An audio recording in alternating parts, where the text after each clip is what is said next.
I opened the door to my bedroom right in the middle of my own 20th birthday party, and I saw myself. The same back, the same hair, the same red dress I'd put on just 3 hours earlier. Except it wasn't me. And he was kissing her the way he'd never kissed me, slowly, hungrily, with his eyes closed, as if he was afraid that if he opened them, everything would disappear.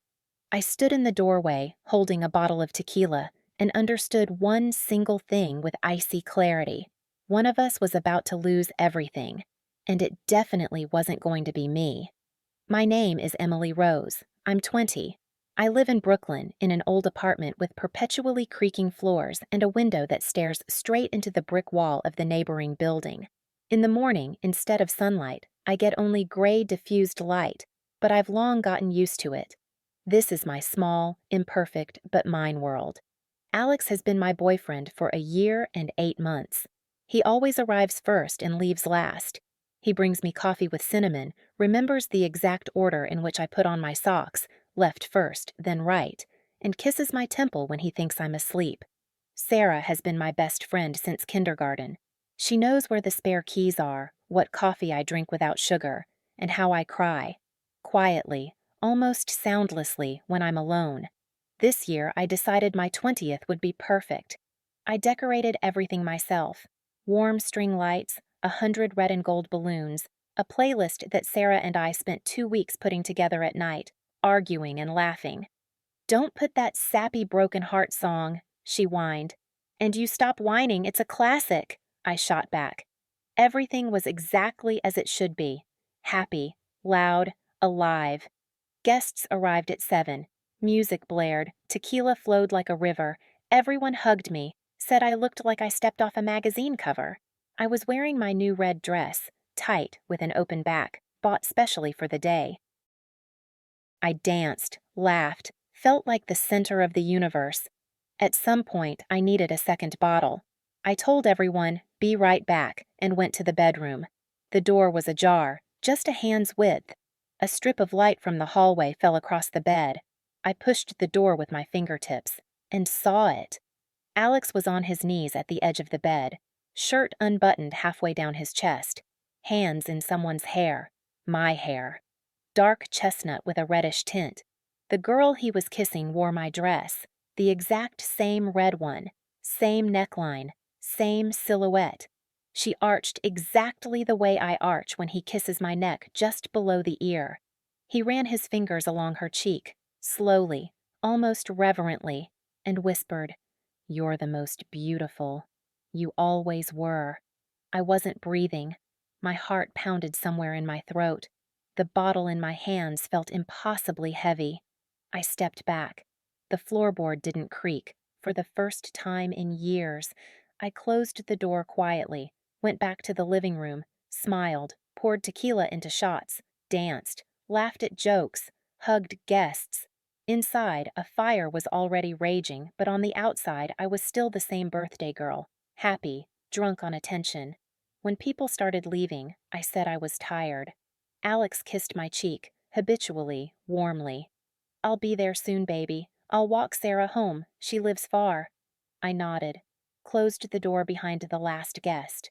Was alone. Went into the bedroom. Sheets rumpled. On the pillow, a long hair. My color. But all evening my hair had been up in a high ponytail, so the dress looked good from behind. Opened the closet. My red dress hung on the hanger, clean, pressed, with the dry cleaner's tag still on. So she had a second one, exactly the same. I took out my phone, opened the chat with Sarah. Last message, 3 hours ago. "You're the most beautiful today," scrolled up. A year ago, photo from the salon. Her with a new haircut, my exact color. Caption, "Soon I'll be perfect." Higher, after rhinoplasty. To be like her. Fillers in the lips. Almost. Chin. A little more. Iris transplant 3 months ago. Eyes are exactly yours now. And then, a screenshot of her chat with Alex. "She'll break soon. You ready?" "Yes, I'm tired of pretending." "In a week she'll be gone." "And you'll be with me? With the real Emily." I sat on the floor among gift bags and realized she didn't just want my boyfriend. She wanted to become me, to remove the original, to take my place. The next day, I acted like nothing had happened. Drank coffee with Alex at our little table. He talked about how great last night was. I smiled, nodded while memorizing every move, every word. Sarah came to check on me after the party. Hugged me tight, as always. I inhaled and smelled my perfume, the one I've worn for 2 years. She moved like me, laughed my laugh, wrinkled her nose when she lied that everything's fine, just a slight headache. While she was in the bathroom, I checked her bag. My lipstick, my earrings I lost a month ago, a notebook in my handwriting. She'd clearly been practicing. That evening, while she showered at my place, staying over so she wouldn't have to go home late, I hacked her phone. Password, the date we met in kindergarten. Folder Emily 2.0. Hundreds of my photos with notes. Smile angle, repeat. How she holds the cup with both hands. How she cries, perfect videos. Her practicing my gestures in front of the mirror for hours. Recordings of my voice. She was learning my intonations syllable by syllable. Medical documents, surgeries, the latest, iris transplant. At the very bottom, a file, plan, finale, my daily routine, my weaknesses, date in 5 days. She planned to fully take my place. For the third night in a row, I didn't sleep. She came every day. Brought coffee, exactly how I like it. Hugged me with the same strength. Spoke my words. Alex looked at her more and more, longer, with that exact look. On the 4th day, I found her paper diary, hidden under my mattress. I loved her first, back in childhood. She was the sun and I was the shadow, so I decided to become the sun, remove her and take her place. Alex is a nice bonus. He'll love me more because I'll be the perfect Emily, without her anxiety, without her fears, without her flaws. Last entry. She already suspects. Even better, she'll break faster. Everyone will pity poor Emily who couldn't cope. And I'll cry at her funeral, in her dress, with her tears. I closed the diary, walked to the mirror, smiled her smile, perfectly practiced, slightly crooked on the left. On the 5th day, I invited them both.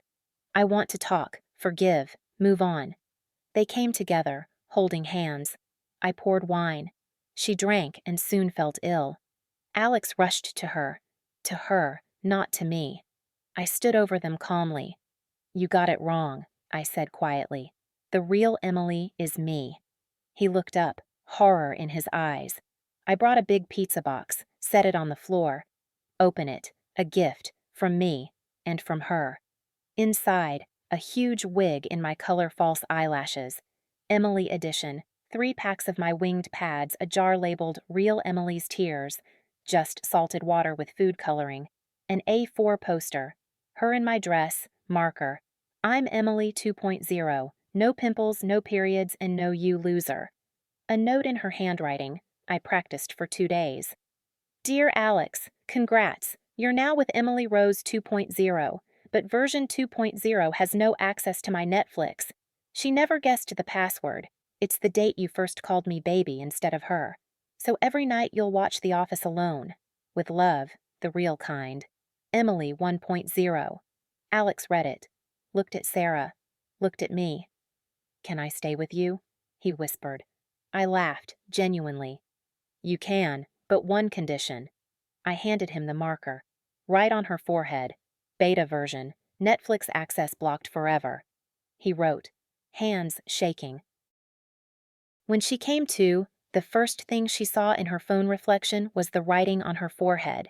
The second thing, me and Alex on the couch watching The Office. From my account, with my password.